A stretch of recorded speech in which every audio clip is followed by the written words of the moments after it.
सोलापूर विधान परिषद निवडणुकीसाठी मतदान पार पडणार आहे। महायुतीकडून भाजपचे राजेंद्र राऊत विरुद्ध महाविकास आघाडीचे वसंत देशमुख अशी लढत आहे। मतदानासाठी एकूण 6 मतदान केंद्र असणार आहेत। अधिक या सगळ्या संदर्भात जाणून घेऊया आपले प्रतिनिधी सागर सुरवसे यांच्याकडून। सागर, ही सोलापूरची जी निवडणूक आहे ती सुद्धा अत्यंत चुरशीची, अत्यंत महत्त्वाची, एकंदरीतच महाविकास आघाडी अंतर्गत जे काही घडलं त्या पार्श्वभूमीवर निश्चितपणे श्रोते आपण पाहिलं की खरं तर सुरुवातीपासूनच सोलापूर विधान परिषदेची निवडणूक जी आहे ती बिनविरोध होणार अशी देखील चर्चा होती। मात्र नाट्यमय घडामोडी ज्या आहेत त्या घडल्याचं पाहायला मिळालेलं होतं।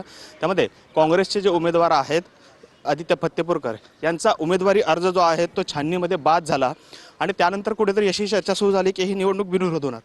मात्र असं असताना महाविकास आघाडीने खरं तर रणनीती जी आहे ती योग्य पद्धतीने आखली होती, कारण राष्ट्रवादी शरद पवार गटाचा उमेदवारी अर्ज सुद्धा त्यांनी एबी फॉर्मवर जो आहे तो भरलेला होता। त्यामुळे या ठिकाणी ही निवडणूक जी आहे ती शेवटच्या क्षणी लागल्याचं चित्र पाहायला मिळालं। खरं तर एकंदरीतच राजकीय वर्तुळामध्ये जी चर्चा आहे ती भाजपने ही निवडणूक सोपी निवडणूक अवघड केली अशी देखील चर्चा आहे आणि त्यामुळेच भाजप विरुद्ध राष्ट्रवादी शरद पवार गट असा हा सामना जो आहे तो आपल्याला पाहायला मिळतो आणि आज या ठिकाणी मतदान प्रक्रिया जी आहे ती पार पडणार आहे। आपण आता आहोत उत्तर सोलापूर तालुका तहसीलदार कार्यालयामध्ये, प्रांत कार्यालयामध्ये, जिथे ही मतदान प्रक्रिया जी आहे ती पार पडते। सोलापूरमध्ये एकूण 6 मतदान केंद्र जे आहेत ते करण्यात आलेले आहेत आणि 616 एकूण मतदार आहेत।